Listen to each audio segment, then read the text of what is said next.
The graduation hall at Columbia University smelled faintly of polished wood and fresh flowers. Brass railings glinted under chandeliers. Programs rustled like soft rain.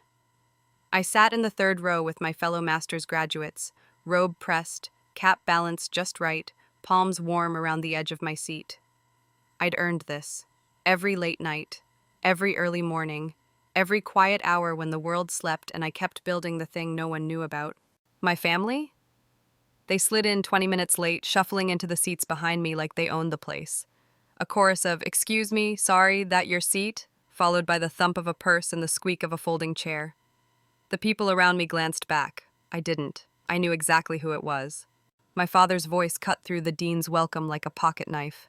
2 hours of speeches? We could have been watching the Yankees. A couple of parents chuckled under their breath. I tightened my jaw. Focus, Danielle. Breathe. The keynote took the podium, a tech innovator with a voice made for microphones. He talked about bold ideas, the responsibility of building things that last, how the future belongs to people who can hold fire without being burned. I wanted to soak it in, to let his words land where the exhaustion still hummed in my bones. But behind me, Dad gave a running commentary. He critiqued the speaker's shoes, his suit, his pace. "If he says synergy, I'm leaving," he whispered not quietly. Mom shushed him. He laughed. When my name was called, Danielle Carter, Master of Science in Engineering, summa cum laude, something inside me rose to my full height. I stood. My rowmates squeezed my hand as I passed. The aisle felt like a runway, long and lit and completely mine. 4 years of relentless work, labs that stretched past midnight, algorithms that refused to cooperate until they suddenly did, coffee that tasted like battery acid, and the side project I guarded the way you guard a newborn secret, close to the chest, soft, fierce. I stepped onto the stage, shook the dean's hand, and felt the cool weight of the diploma folder settle against my palm. Applause swelled and receded like a tide. I looked out across the ocean of faces, searching the section where I knew they'd be. Mom raised her phone and snapped a picture, mouth open in a proud O. "Dad?" He checked his screen, flicked his thumb, smirked at something only he found amusing. I came down the stairs, heart strong, smile steady. The orchestra played a triumphant little flourish that made me want to cry and laugh at once. Not because I needed anyone's approval, just because I had done it, with or without their clapping. After, in the crush of robes and bouquets and families spilling into the lobby, I found them by the pillar with the blue and white banner. Mom's perfume hit first, lilac and hairspray. My brother Tyler held 2 balloons that said, "You did it," like they were a chore. Dad tucked his phone into his jacket and looked me over the way a foreman looks at a half-finished wall. His first words weren't congratulations. "That was a lot of talk for a fancy piece of paper," he said. "You know what changes the world? Showing up, punching the clock, not theory." I felt it, that old pinch under my ribs, the one that said, "Here we are again." I swallowed the hurt, the way I always had, the way kids of men like him learn to do. File it, don't feed it. "Thanks for coming," I managed. My voice sounded almost normal. Traffic must have been rough. Mom rushed in with a hug that smelled like her bathroom drawer. "Honey, you were beautiful. Summa cum laude. I knew you would." She pulled back to adjust my cap like I was 8. Tyler nodded once, already bored, already somewhere else. Dad leaned closer, voice dropping to a private murmur that wasn't private at all. "So, what now? You gonna keep playing with code or get a job that sticks?" The lobby noise dimmed around us. I could hear the echo of my own breath. I could also hear the answer I used to give, something soft and diplomatic to keep the peace. "Not today." "Now?" I said, feeling the steadiness return to my spine. "Now I go where I've been headed this whole time." He blinked, not understanding. He never did at first. That was okay. The hall still smelled like possibility. The chandeliers still threw their light. And somewhere past the flowers, past the brass and the programs and the small talk, the thing I'd built was waiting, alive, humming, ready to change everything whether anyone behind me clapped or not. Most people thought my graduate years were just lectures, lab reports, and an over-caffeinated walk to the finish line. That's because that's all I let them see. To my family, I was just Danielle, the kid who likes computers, the one who'll eventually get a real job. To my classmates, I was the girl who sat near the front, asked the kind of questions professors liked, and typed faster than anyone else in the room. But behind the ordinary, there was something else, something I'd been building since the first semester, long before my name appeared on any dean's list. It started in the corner of my dorm room, a secondhand desk, a borrowed monitor, and a server I'd assembled from scrap parts and eBay finds. The hum of its fan was my lullaby. I called it Sentinel Logic. At first, it was just me and a notebook filled with messy diagrams, designing code that could detect cyber threats faster than anything on the market. My professors saw it as an ambitious side project. I saw it as the seed of something that could change the game. By the end of my second year, Sentinel Logic wasn't just an idea. We had our first paying client, a mid-sized logistics firm that had been bleeding money to hackers without even knowing it. I spent 3 nights straight rewriting our algorithms to secure their entire network. They paid me enough to cover a year's rent. That's when I stopped thinking of it as extra work and started thinking of it as my real work. I hired my first 2 employees, both classmates, paying them out of my savings. We turned a storage closet off campus into our first office, with extension cords snaking along the floor and whiteboards covering every inch of wall. The air always smelled like coffee and dry erase markers. Every semester, while my peers were polishing resumes and attending career fairs, I was signing NDAs and sitting in closed-door meetings with corporate security teams. Sentinel Logic grew in quiet under the radar. We weren't loud, we weren't flashy, but we were good. By my final year, we'd landed contracts with 3 Fortune 100 companies, building custom defense systems for networks worth more than most small countries. Our software could detect a breach attempt in milliseconds and lock it down before the attacker even realized they'd been caught. We were playing on the kind of digital battlefield most people didn't know existed. And then came the call that changed everything. A government agency, the kind whose name you don't say in coffee shops, wanted to see what we could do. They sent over a sample breach scenario, supposedly based on a real incident. Our system identified, traced, and neutralized it in under 5 seconds. 2 weeks later, we were flown to DC under contract. That's when the National Cyber Defense Lab project started to take shape. The government needed a new kind of facility, a hybrid between a research center and a command post, to train the next generation of cyber defenders. Columbia University had the academic muscle. Sentinel Logic had the tech.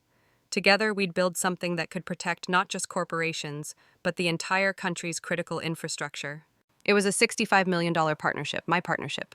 But at home, at birthdays and holidays, my father still asked if I was sending out job applications yet. My brother still called me the family tech support. My mother smiled politely when I talked about projects, clearly unsure what any of it meant. And that was fine, for now, because I'd learned something important. The less noise I made about my success, the more space I had to actually create it. Still, part of me wanted them to see. Not for the bragging rights, not for the approval I'd stopped chasing years ago, but because there was a quiet satisfaction in showing the people who doubted you that you'd built something undeniable. Graduation day had been circled in my mind for months, not just for the diploma, but for what would follow. The deal with Columbia and the government was signed. The press release was drafted. The cameras would be there. And when my father looked at me after the ceremony, still thinking I was just playing with code, I knew the truth was only a handshake away from hitting him like a freight train. The lobby outside Columbia's main auditorium was buzzing, a river of robes and proud families weaving between photo stations and coffee tables. The smell of espresso mixed with the faint tang of rain from the courtyard doors. I was still clutching my diploma when I heard my name, not from my family, but from a voice that carried authority and warmth. "Miss Carter!" I turned to see President Evelyn Caldwell cutting through the crowd with a small entourage. At her side were 2 men in dark suits, both wearing lapel pins I recognized instantly, the kind that never needed explaining. A woman trailed behind them with a camera crew in tow, her microphone already clipped with the logo of a major news station. My father's brow furrowed. "What's this about?" President Caldwell reached us with the kind of smile that said this was a moment worth remembering. She extended her hand to me. "Congratulations, Danielle. I wanted to catch you before you left. Our friends from the Department of Defense insisted on meeting you in person." The taller man in the suit stepped forward. "Ma'am, I'm Colonel James Rourke. Your company's cyber defense platform intercepted and neutralized a coordinated attack on the Eastern power grid last fall. That system of yours saved billions of dollars and possibly thousands of lives." He glanced toward my parents. "You should be incredibly proud." My dad blinked, slow, like he was still processing the words "your company." President Caldwell picked up seamlessly. "We're thrilled to announce that Aegis Systems will be our lead partner on the new National Cyber Defense Command Center right here at Columbia, a $65 million project that will be the most advanced facility of its kind in the country." The words landed like a stone in still water. First silence, then the ripple. My mother's lips parted, but no sound came out. My brother Tyler stopped mid-scroll, the phone frozen in his hand.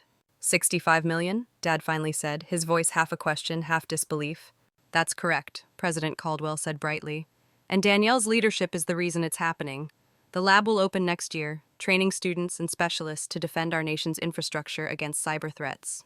The reporter moved in closer, the camera's red light blinking. Miss Carter, could we get a quick interview for our viewers? It's not every day a new graduates company partners with the Pentagon. I caught my father's eye. His confusion was written in bold type. To him, I was still the kid tapping away at a laptop in her pajamas. This, the suits, the handshake with a colonel, the words National Cyber Defense, didn't fit into the version of me he thought he knew. Of course, I told the reporter, stepping slightly aside but still within earshot of my family. The first question came quick. How did you balance graduate studies and running a company with this level of responsibility? I smiled, steady. Discipline, a strong team, and a belief that the work we were doing mattered enough to push through the exhaustion. I talked about the genesis of Aegis systems, without giving away classified details, and our mission to protect both public and private sectors from emerging threats. I explained how the partnership with Columbia would merge cutting-edge research with real-world defense applications. All the while, I could feel my father watching, not interrupting, not dismissing, just listening.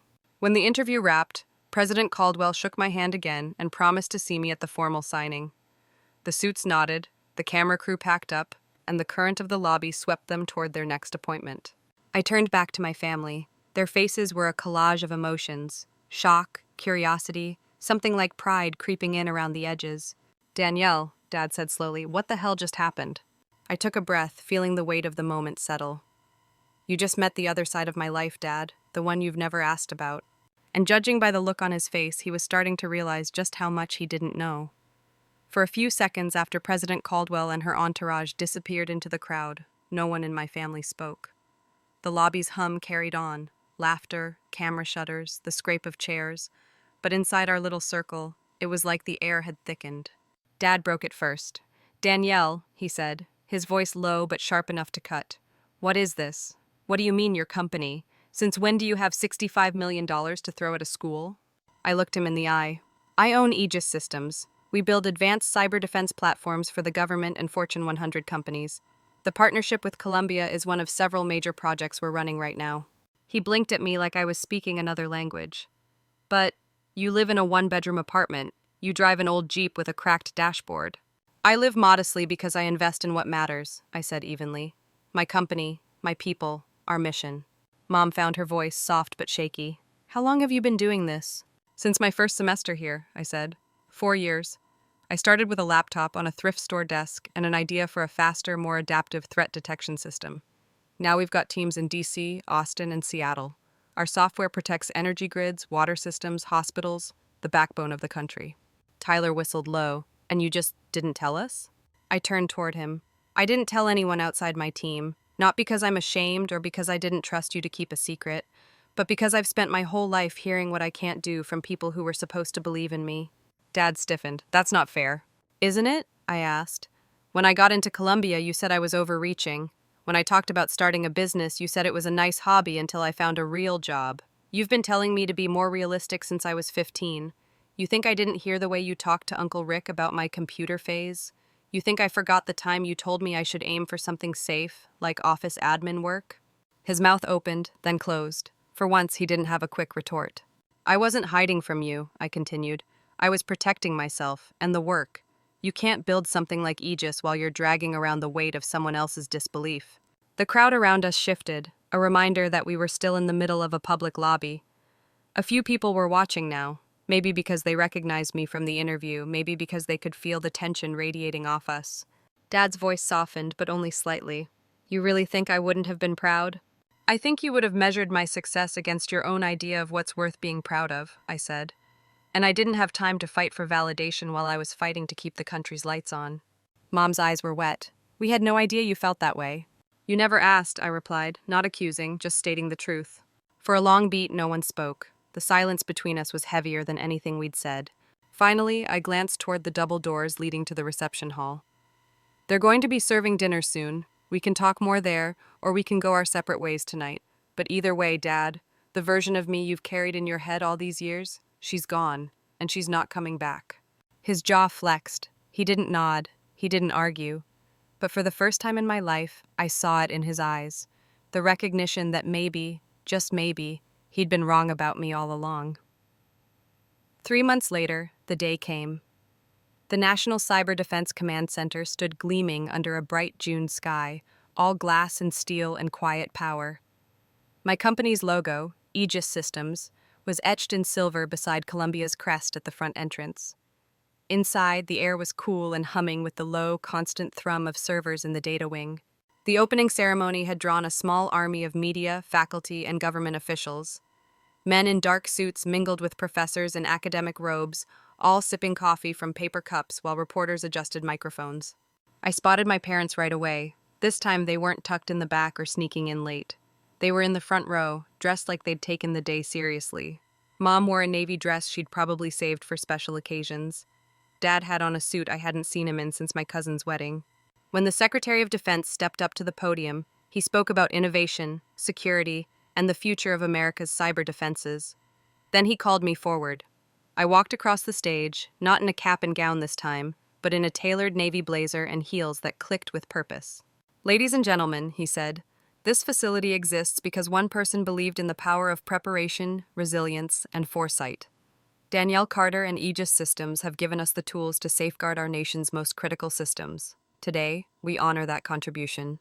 The applause swelled, flashes from cameras catching me mid-smile. I glanced at my father. He was clapping, really clapping. No smirk, no sidelong glance. Just pride, plain and unfiltered. After the ribbon was cut and the building officially opened, we toured the control floor. Massive digital maps glowed across entire walls, each dot representing a potential threat, each color-coded alert feeding into analysts' workstations. Young engineers moved between stations, voices low but urgent, the way people sound when what they're doing matters. Dad walked beside me, his hands in his pockets, taking it all in. Finally, when we reached a quiet stretch of glass hallway overlooking the server farm, he spoke. "You planned that day at graduation, didn't you?" he said. "The way I found out?" I smiled. "Let's just say I knew there was no way you could shrug it off if you heard it from a university president with a news crew watching." He let out a short laugh. "That's bold." "It wasn't about embarrassing you," I said. "It was about making sure you saw me, really saw me, not just the version you'd decided I was." He was quiet for a beat, his gaze fixed on the rows of blinking servers below. "I think I've been scared for you," he admitted.